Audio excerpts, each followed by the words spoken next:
in just a few moments on just these other platforms. So good evening and welcome to Ask Me Anything About Property Investing with myself, Saj Hussain. We are now on episode number 47. Would you believe we've been running for 46 episodes? This is episode number 47. I'm here every Monday for about half an hour, really to answer your questions around investing in property. So whatever question you've got for me, on whatever platform you're on, we're streaming live on Facebook, YouTube, LinkedIn, Twitter, and Instagram. And whichever platform you're on, pop a question in the question section, and we'll do our very best to answer as many questions as we can in the time that we have this evening. So as I said, whichever platform you're on, get that question in nice and early so you don't miss out the opportunity to get it answered. Am I going to be able to answer all the questions they are? Well, I'll do my very best, but I can't promise I'll be able to do that. Some people leave it too late to get the question in, and we'll try and get through as many as we possibly can. And of course, I can share with you what my knowledge and experiences. I've been investing in property for about 15 years. And in that time, I've been fortunate enough to do lots and lots of different strategies. Hey, look, many things I've done haven't worked, haven't produced great results, but them in themselves have been a great learning.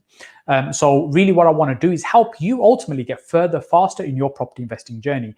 On my YouTube channel, I do 3 videos a week, including this one. Again, sharing content and knowledge with you, talking about projects that I'm doing so you can see the numbers, the figures, how we bought them, what we're doing with them, so you can learn from that too. If there's something specific you'd like me to cover, either pop it in the comment section below, or if you're watching in the YouTube videos, make sure you put a comment on that. And if enough people ask about that, I'll certainly do a video around that particular topic. So we're pretty much at the end of 2020, literally down to the wire now. And I thought what I'd do on the 1st of January, being a new year, I'm going to do a live session, particularly around how to make 2021 your best year yet. So make sure you tune into that. There'll be some details on social media with regards to what we'll be doing and when that will happen on Friday, but it'll be Friday the 1st, so make sure you put a note in your diary for that.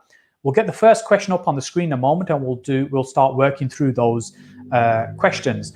So just let me know you can hear me okay, you can see me okay, pop a comment in whichever platform you're watching, and then we'll get our first question up on screen and answer that. So our first question is from Aneta. I'm just reading from the screen over here. Hi Saj, do you think it's a good idea to use normal mortgage to invest in property? I'm aware there are high early settlement fee, bridging loans are a high deposit just now. So if I've understood correctly what you're saying, Aneta, I think what you're saying is, rather than using bridging to do an initial purchase, you're thinking to use a normal mortgage, a normal buy-to-let mortgage.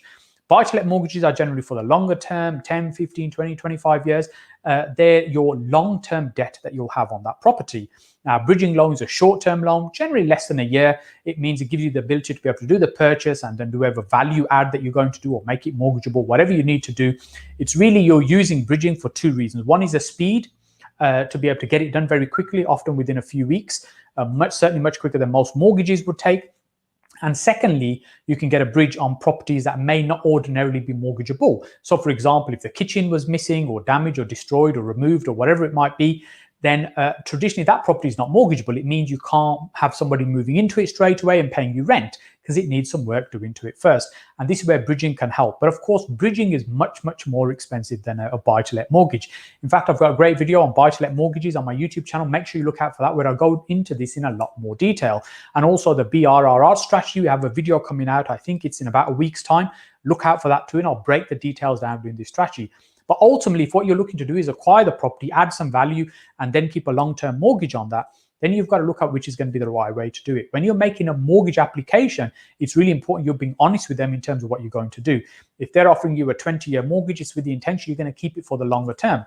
Now, of course, you are free to be able to move away from that mortgage and repay it, and sometimes you'll have an early repayment charge to pay, which is what you mentioned, I think, about a fee.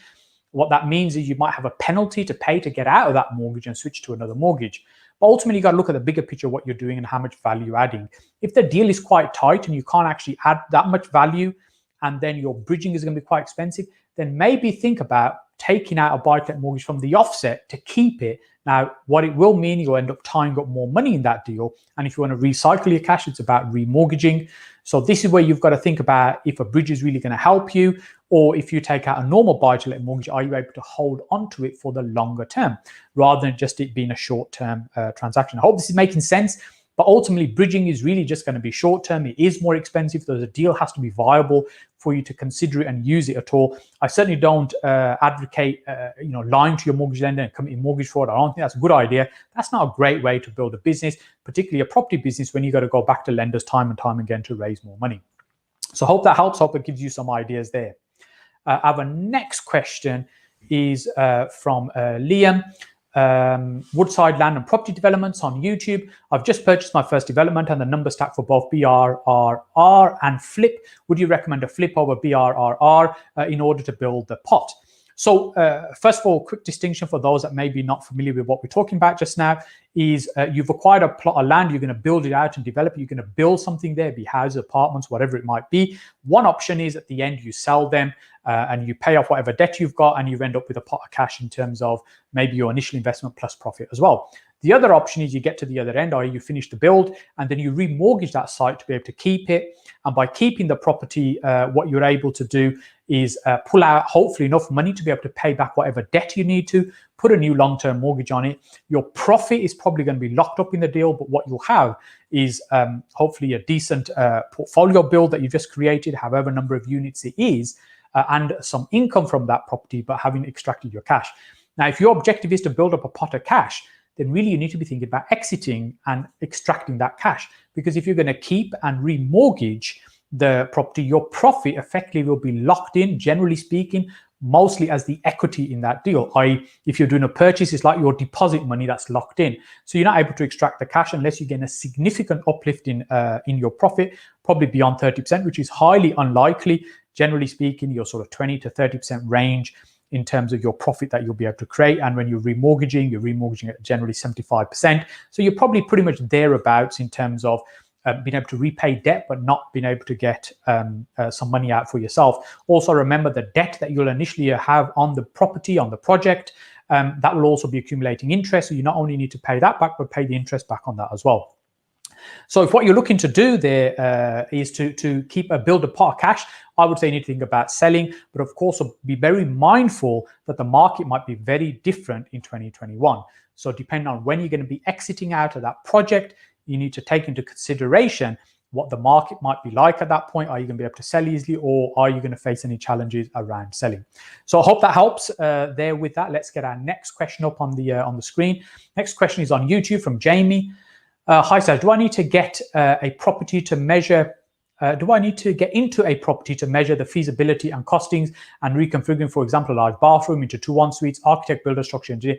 Well, Jamie, it really depends on first of all, your appetite for risk, your experience as well. So for instance, when I'm looking at properties, and most of the time when we're doing refurbs, we do what I call major refurbs.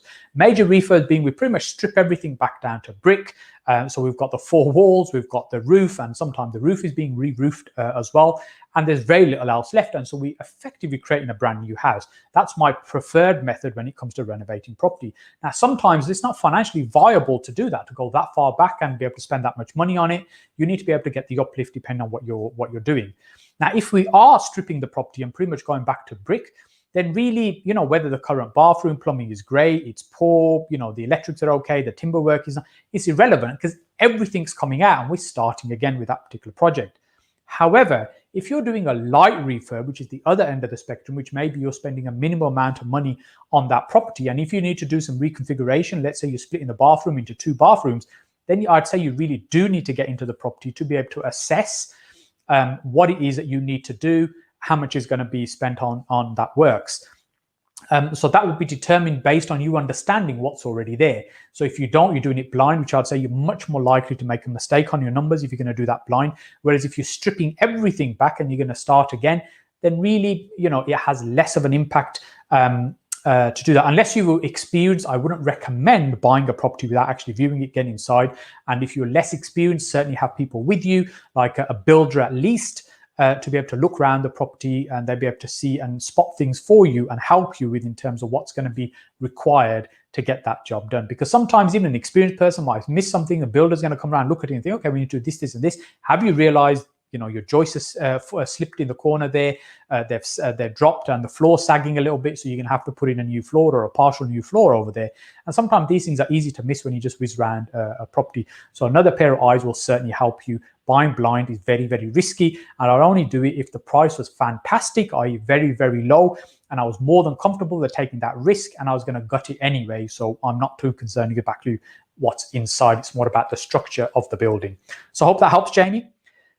Our next question, KHUB on YouTube. If you get a further advance with a lender to fund a deposit, will that result in early repayment charge? So I've lost the question. We'll get the question back up in a moment. Early repayment charge, is it straightforward to do this, and how is it different to a remortgage? So good question. First of all, I just have to caveat, I'm not a mortgage broker, I'm not a financial advisor. What I'm sharing with you is my knowledge and experience. So it's important you speak to a good mortgage broker and give you some guidance on this. I can really just give you some pointers and share some of my experience with you.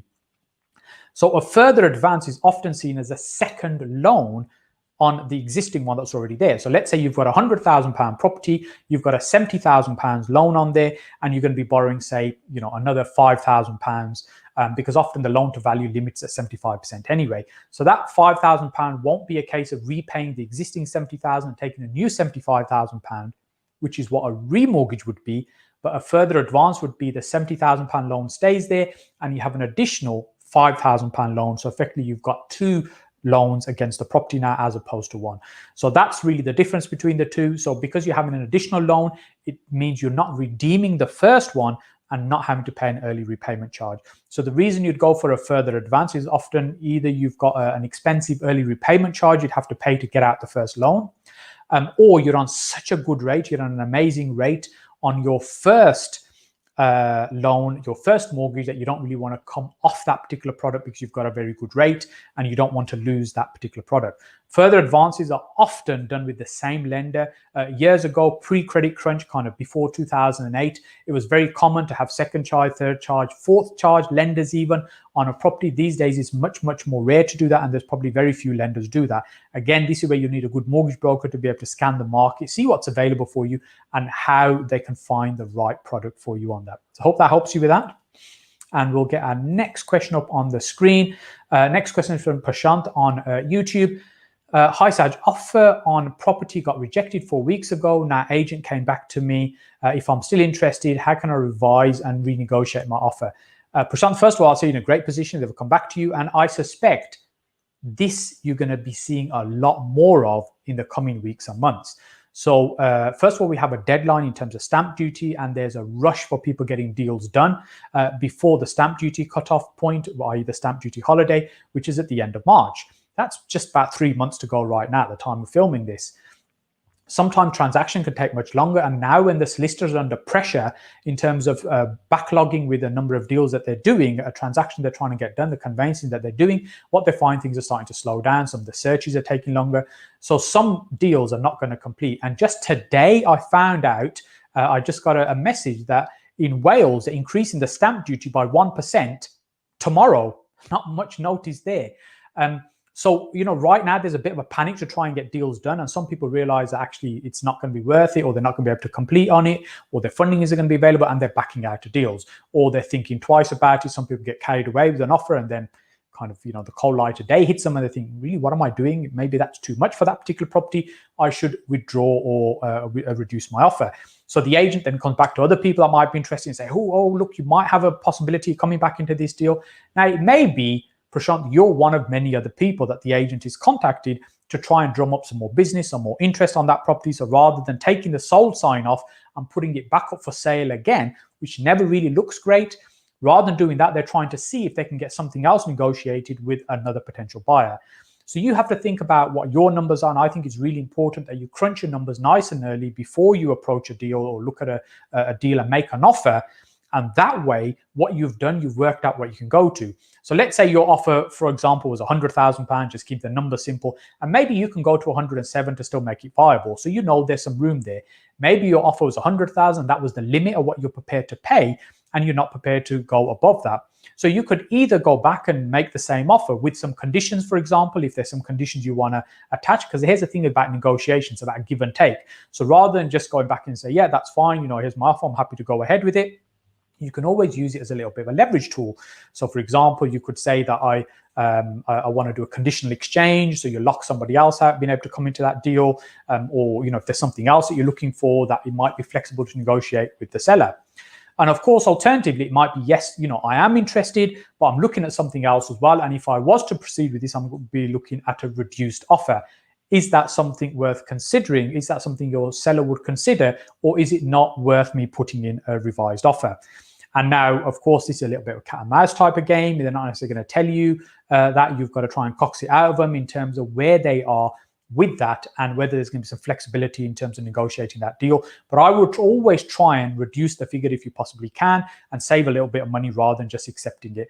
But really, this is a negotiation skill, and I think this is where some of the best deals can be done. When the agent comes back with a tail between their legs, really, you're in a very good place to renegotiate the deal. So I hope that helps you with that, Prashant. The next question that we have is from Nadia on Facebook. Hi Saj, what are your thoughts on lease options? What should I look for when selecting a property sourcer for lease options other than being fully compliant? So Nadia, here's the thing with lease options. Lease options is a great tool. And it's a tool that allows you to control property and make property. And, I've done a number of these, probably around 30 odd of these deals. Most of them I did pre-2014. And the reason for that is because it was the right climate to do those types of deals. So it meant I could get the right deals, I can get them to stack and get them to work. And some of them we've held on, and even some of them I'm exiting out of now, and we're getting nice chunks of cash out of them because we've sat on them for quite a long time. But the thing is with lease options, you are taking on the risk on that property, and depending on how you negotiate with the seller, because it's all about the relationship you have with the seller. Now, I know people talk about if the seller disappears, you can still complete the transaction, even in their absence. It becomes much, much more difficult. Legally speaking, it's much, much more difficult to try and get that transaction completed if your seller has become absent. So you want to keep a relationship and maintain a relationship with them. If you're going through a sourcer, you don't necessarily have direct contact with the owner. You don't know what's been agreed, what they've said to them, what they've promised, and other than what's in black and white, which is you're agreeing to buy this particular property, or you're not committing to it and you're not obligated to it, but you have got a right to buy it at a certain price at some point within the future, whatever date you fix, and you're paying a nominal amount right now, generally speaking. Now, if you don't have a relationship with the seller, you haven't spoken to them directly, you don't really understand those circumstances, you don't know if the sourcer may be a little bit unethical and has even said to the seller, they're definitely going to buy the property, they're going to be committed, they're going to be buying. You're thinking, I'm not obligated, I might not want to buy, I might want to return this property. So that's why, I think going through sources for lease options, I'm a little bit unsure about that. I'd say if it's in your local area, I'd try and meet the owner themselves if your source will allow you to do that. So I'd talk to them about their experience or what type of deals they've done, how many they've completed, because in my experience, there are very few sources that generally make a living from sourcing and selling onto other people in a buoyant market like we're in right now. Most of the time, it's the odd deal here and there. Very good deals, most of them will keep themselves, which is what we used to do. So we used to source quite a lot when the market was right, when there was plenty of deals around, and we cherry picked those deals out. And as the market started to slow, in the sense that there were less deals, and the property price were continuously rising, and there were less and less motivated sellers in the marketplace, then there weren't as many deals around, and we stopped sourcing for others. So I think, ask some questions from your sourcer about talking to them about the last 2 or 3 deals they've done, when they did those, what the numbers look like. Maybe you could speak to other people that bought deals from them, the solicitors involved, how experienced they've been, because again, it's a specialist transaction doing this type of thing. And if you're looking for some solicitors around lease options, if you ping me a message, then I can try and connect you with some solicitors that might be able to help, depending on where you are in the country. So I hope that helps with that, Nadia. So we get our next question on the screen. Hopefully I'm not going too quick. Hopefully this stuff is making sense. So we can get the next question up on the screen.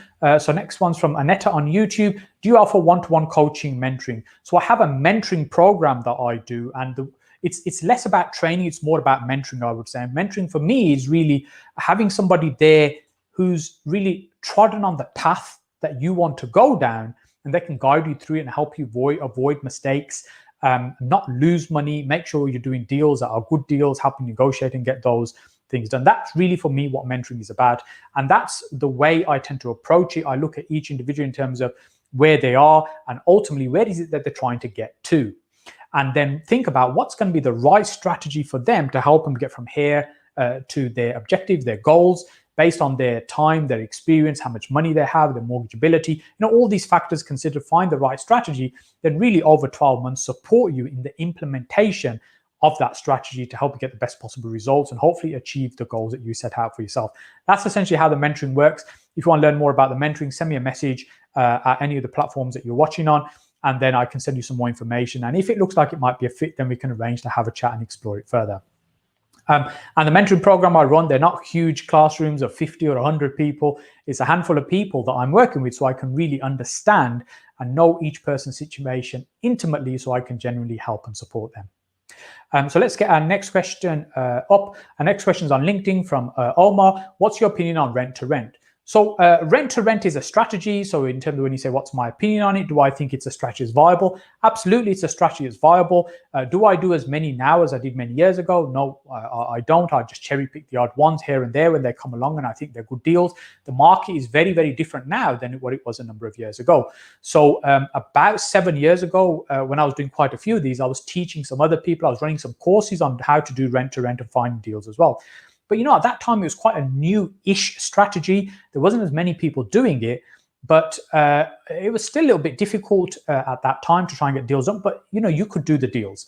Now I would say it's much more difficult to do it because it's much more competitive. Too many people are trying it. When I say trying it, what they do, they mess it up. They either don't do it correctly, they damage relationship with the agents, you get people that are losing money, you get people that end up getting properties returned back to them that they weren't expecting, i.e. the landlords. And all of this is more, has damaged the market a little bit in terms of this model. And of course, some agents are now switched on to this and do it themselves, as opposed to allow somebody else to take on the property and make that money from it as well. So I think it's a viable model for sure. It's taking on a property and you're reletting it back out, you're just making a profit. So the concept is absolutely brilliant. It's about finding the right type of deals to make sure it's really profitable and having a little bit of buffer as well, just in case you've got some maintenance, voids and things to consider as well, to ensure you can cover for those so you're not too leveraged up and struggling to have some money around you. So yeah, so I hope that answers your question. I hope that helps you with that. So next question is from Adam on YouTube. Is it possible to hire an entire team to start and run a rent to HMO business for me? I've got another business already that I'm fully focused on, thanks. Adam, I guess you could. I would say with this kind of business where you're looking at rent to HMO, just like the previous question I was just answering, it is much more difficult to do this now. So depending on your personality type, for example, if you're a systems type of person, you like to build and create systems and have people run them for you, you really need to learn the model yourself properly first. And you need to go out and try various things so you can build a system that can then be scaled up. And if you've got a team of people, 2, 3, 4 people, you've got overheads now that are considerably higher than if you were just on your own. So now it's no longer viable to do the odd deal here and there. If you were on your own, you now need to do several deals just to cover your overheads because you've got a team of people that you also now need to pay for as well. So I would say, firstly, really, you need to learn this yourself. You need to understand how it works. You need to test it. So for example, a few years ago, I used to teach somebody, I used to coach somebody who's very good on online marketing. And one of the things they wanted to do is be able to build and scale a business very quickly. So they built systems and just rushed to try and generate the leads and build it up. But actually, they didn't really have the experience of doing the actual deals. They're just trying to build something fast. Whereas what I would say is first understand the business, build some systems, test it, see how they're working. Once you've got a working model, then you can scale it. So maybe do the first 1, 2, 3 deals yourself before you start trying to build a team, because you're just massively increasing your overhead without knowing whether something's going to work. With any new business, personally, I think it's really important to make sure you've got a proven concept, something that works and generates money. And I think many new people, when they start in business, not just property, this is any business, they'll spend weeks or sometimes months trying to think of names and logos and building their website and making sure their business cards are stunning. And I think none of that is as important as getting some paying customers.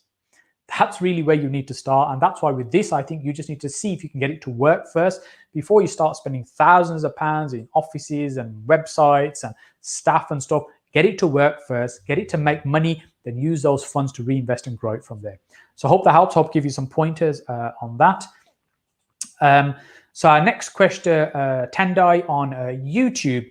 Hi Saj, I'm looking for a rent-to-rent deal that I can use for social housing. Where can I get a good company let or management contract that I can offer the landlord? So Tendai, these are contracts. We have a number of contracts we've had drafted over the years. Lots of different solicitors doing different types of deals for us, and literally spent thousands of pounds doing that. You know, I share them with the people I'm mentoring closely. Quite happy to share them. You know, we've paid quite a lot of money for them, and if people are working with me and effectively they're paying me to support them, I happily share those with them.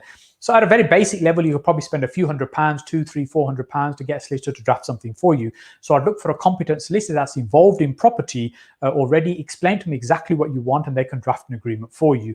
If you're looking to do multiple types of deals or multiple deals of the same type even, so for instance, if you're looking to take, say, a 4-bedroom house, i.e. a 3-bedroom house, maybe with a couple of reception rooms, and you're looking to do a rent-to-rent type model on that and be able to use it for social housing, it's the same thing you're looking to repeat each time.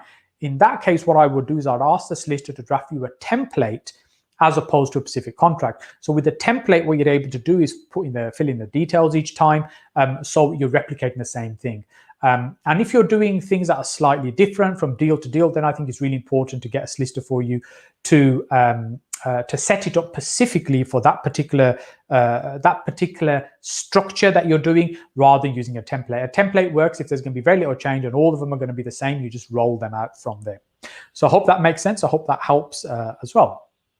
And hey, look, you know, as I was saying earlier on, next Friday, not next Friday, I think it's the Friday after, on the 1st of January, what I'm going to be doing is something a little bit different, a little bit special. Normally we have a vlog video that goes out on the YouTube channel. If you're not already subscribed to that YouTube channel, what are you doing? Make sure you hit the get onto the channel, hit that subscribe button so you get all the content that I'm sharing on YouTube. It's about 3 videos a week that we're putting out there. But on Friday, the 1st of January, what I intend to do is do a live session with you around making 2021 your best year yet. So make sure you look out for the social media posts in terms of what time that's going to be and how you can jump onto that. And what we'll do is a planning session of the kind of things you need to be thinking about, what you were doing last year, what you want to be doing next year, and how you can really build and scale your property business. So this will be a free session that we'll be doing on the 1st of January. Make sure you look out for the posts on that. So what's our next question? Let's get this up on the screen. So next one's on LinkedIn, quick stamps for you. What amount of property can I buy with a 50k deposit? This really is a question of that. How long is a piece of string? It's very difficult to answer because it depends on what it is you're going to do. So for example, if you're buying a £200,000 house and you're going to be taking on a £75,000 mortgage, a 75% mortgage even, which would be £150,000, then your £50,000 is really just going to be used as a deposit. You've still got stamp duty and other costs to think about as well. So it's really going to get you one property. Whereas on the other hand, if you go up to one of the cheaper towns up in the northeast, you know, you might be able to buy 2 or 3 houses for 50 grand. Probably not somewhere where you'd want to go and live if they're that cheap. But, you know, there are some cheap property around the country, but it really needs to start with not how many property you can buy, but why is it you want to get into property and what is it you're trying to achieve from property, so that you're following the right model that's going to give you what you need. And I think this is a mistake many people make when they're getting started in property. They're just looking to increase the number of properties or deals they're doing without any clear thought of why they're doing it, what is it they're trying to achieve, and are they using the right model or strategy to be able to help them achieve that. So I hope that makes sense. It's really is about getting clear what is it you're trying to do first. And then £50,000 is a good amount of money. It's not going to get you very much in London, but depending on the strategy you do, it's certainly enough to get you moving forward in property. So our next question is from Serapina. Apologies, my pronunciation is absolutely terrible. Hello, Saj. How do you take an investment property from your personal name to a limited company? So this is a great question. This is really around taxation. Many people are moving property from their personal name into limited companies so that they're not taxed in the same way as people are in their personal name. So essentially, if you're not aware, Section 24 came about a few years ago. It's now pretty much in full force. And what that means is So your mortgage costs that you incur each month when you have a buy-to-let property, which is the bulk of your expenses, you are no longer allowed to offset that against your as a cost effectively against your turnover. So what that means is you're getting taxed on a much higher amount than you would have ordinarily, even if you aren't making very much profit. So it's almost not viable for some people to have property in their personal name. So moving forward, many people are now buying property in limited companies. They're setting up and building the portfolio in that way. However, if you already have property in your personal name, then there are various methods you can use to switch across. This is you need expert advice, and depending on the size of portfolio you've got, if you want to send me a message, I can connect you with some people that can help you with that, some expert accountants and tax advisors. But ultimately, the steps are generally to incorporate from a sole trader type business into a limited company. Normally you're changing into an LLP format, a limited liability partnership, running that for a period of time, and then changing that into a limited company. Otherwise, if you take a property in your personal name and you move it into a limited company, then you're going to incur tax from when you sell that property as a seller, because that's what's happening. You're selling the property as you as the individual, and the company is purchasing it. So you'll have capital gains tax to pay for whatever the figure is that you're selling at, determining on the profit that you've made over the years. And then the entity, the limited company that's purchasing the property from you, will also have stamp duty to pay as well. So this can make it not viable for many people when you look at the numbers, depending on how long you've owned a property. For example, if you've had a property that was originally £200,000, you bought it many years ago, and right now it's £700,000 or £800,000, as there are many people like this in this situation. If you try selling that property into a limited company, you are going to get clobbered with tax, both on the sale and the purchase side, which means it really isn't viable doing that way, which is where you need specialist tax advice to be able to help you do deals like this. So I hope that helps. Just looking at the time now, we're over time. I just want to say thank you so much for spending the time with me and watching. Remember, I'm here every Monday evening at 8:30 p.m. to answer your questions around property investing, ultimately to help you get further faster in your property investing journey. And reach out, connect with me if I can help you in any way. Send me a message on whatever platform you're watching. And remember, I have 3 videos a week on YouTube really to help you. So make sure you look out for those, and have a look at the channel and subscribe if you haven't already. Thank you so much. I look forward to seeing you again here next Monday at 8:30.